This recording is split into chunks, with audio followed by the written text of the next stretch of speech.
Hi everybody, I'm Veronica Gomez and I'm here with Jan Miller and we are Miller Student Loan Consulting and we are doing a Q&A today and we are addressing common borrower questions. So let's jump right in, Jan, if I you am feel ready. like it.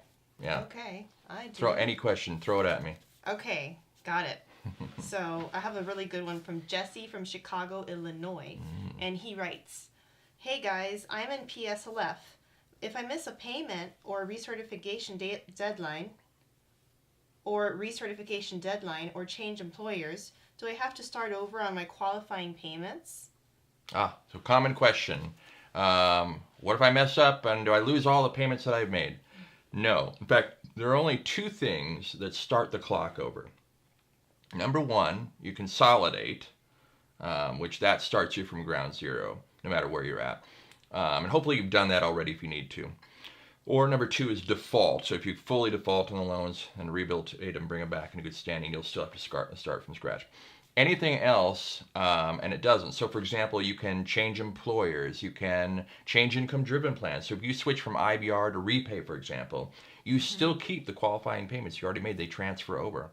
Nice. Or if you have an employment gap, let's say you don't work for a couple of months, for whatever reason, or if you miss a couple months of payments, doesn't matter. Even if you're delinquent and you go past due, those payments might not count during that time period, but the ones that you made that did count, you get to keep, and you'll add on to that total once you put it back in a good standing and you start making qualified payments again. Got it. So as long as they're consecutive, even if you miss a couple of months, you're still good to go. That's right. Great. So speaking of that word, consecutive, Jesse also wrote, how about if I take a 1 or 2 month break because I'm on forbearance or because I'm between different employers? Yeah. So that goes to the question or the answer I had before, but it brings up an important point, and that is interest capitalization. So in other words, if you have a gap in employment or you change jobs or whatever, again, you keep the payments you've already made. You may stop making qualified payments and adding to the total for a little bit, but once you start again, you're fine. However, you have to remember that the income-driven plans often have this little thing called uncapitalized interest. And the way that works, student loans, these income-driven plans, are the only type of repayment plan that you'll find where your payment could be less than the amount of interest you're accruing. Well, that interest that you don't cover, called uncapitalized interest, doesn't add to the principal balance. So your principal balance theoretically will stay the same for the little 10 or 25 years or however long you're in the income-driven plan. And then your interest that you accrue on the side that doesn't capitalize will be in a separate pool. And it'll combine for your combined balance, but you'll still only accrue interest on the principal. Now, that's if you don't have a capitalization event. A forbearance will create a capitalization event. So, if you have a change of employer and you go into forbearance for a couple of months, then the outstanding uncapitalized interest will add to the principal balance and thus increase the amount of interest you accrue. Now, if you do get the 10-year public service loan forgiveness program, well, who cares? It just adds to the total of forgiveness, so it doesn't really cost you anything. However, if you don't fulfill the full all the requirements of PSLF, at the end, on the back end, it could cost you extra money if you did go into forbearance and that capitalization event happened. Got it. So that was a mouthful, I know, but you keep the qualified payments, but it could cost you more if you don't, in interest, if you don't get the 10-year forgiveness at the end.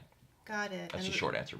And little gaps in employment are okay, I heard you say. They are. The program is supposed to be 10 years long, but very few people are actually going to complete the program in 10 years flat. Yeah. Really, it's 120 qualified payments that overlap with a time period that you're working for a nonprofit full time.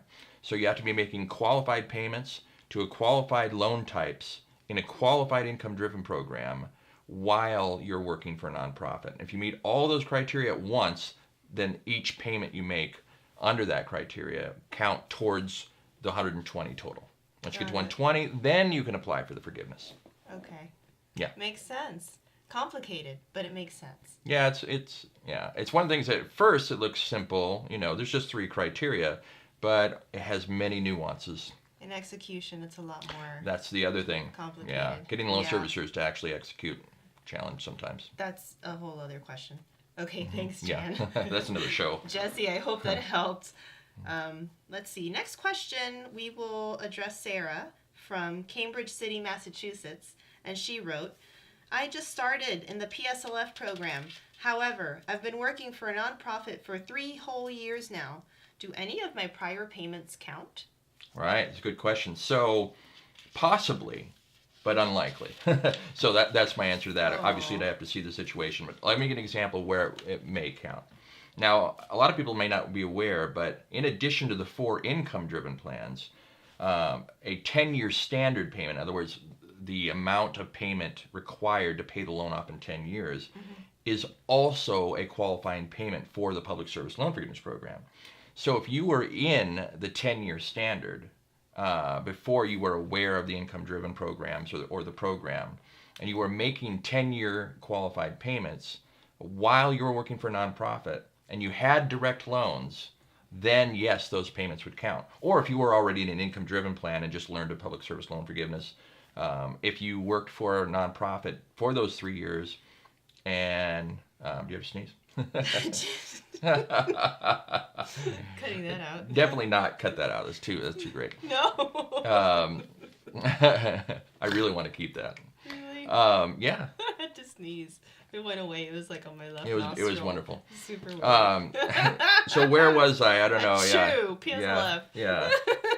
Anyways, yeah. So what was your question again? I've completely forgotten. Sarah from Cambridge City, Massachusetts, Right. just started in the program, but she'd been working for 3 years. Yeah. So you can retro back payments if you met all the criteria during that time. At the same time. Usually people are like, for example, if you consolidated, you're in a 25-year standard, or for whatever reason you weren't working for a nonprofit, or usually people are disqualified for one reason or the other. But if you're lucky enough to have gotten all 3 criteria covered during that time, then yeah, you can retro those back.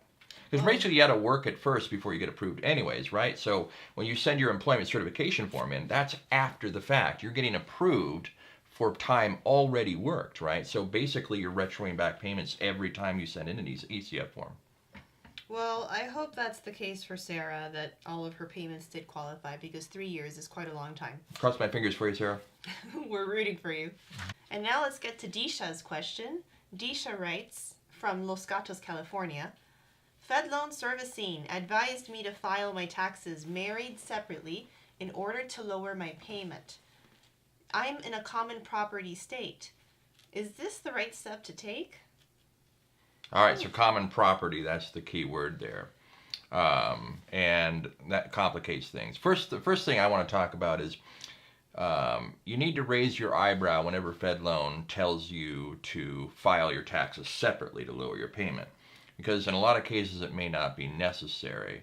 Secondly, are you really taking tax advice from your student loan servicer or rep there? And that's the problem, because you can't really expect your accountant to understand how the student loan programs work, and you can't really expect your student loan servicer to understand how tax filing works. Yet they feel free to give out advice to tell you to file separately to lower your payment. Well, that may cost you quite a bit more in taxes, so that has to be considered.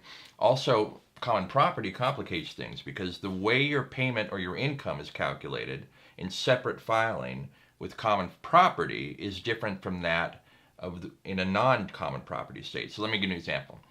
In a typical state that's not common property, if you file your taxes married filing separately, then your adjusted gross income is based off of your income minus deductions, only just your income. In a common property state, if you filed married filing separately, then your individual adjusted gross income is actually half of your combined with your spouse's. So for example, if you make $25,000 a year and your spouse makes $75,000 a year, your separate filing tax return, married filing separately, will show a $50,000 adjusted gross income, even though you only made $25,000, because it's going to show half of what your spouse made. So that changes what your payment's going to be on the income-driven plan if you use that document. So you have to take that into account. You have to take into account the cost of filing taxes and a number of other things too. Mm-hmm. And also the other important thing is, does your spouse have student loans as well? If they do, then you may not need to file separately, because you can spread your payment out between you and your spouse. So filing separately if your spouse also has significant debt is usually unnecessary. Wow, that's complicated. It is. Yeah. Disha, if you have follow-up questions, please feel free to let us know. That's a wonderful explanation, though. Thank you, Jan. You bet that would be something that would definitely require a full assessment. Definitely. Yep. Those were all great questions that you sent in. Thank you, Jesse, Disha, and Sarah. And if you, dear viewer, are having your own student loan questions come up, feel free to write them in the comments below. And also, we would love it if you subscribed, liked, and supported our videos. And we are Miller Student Loan Consulting, and that is it for today. All right. Thank you.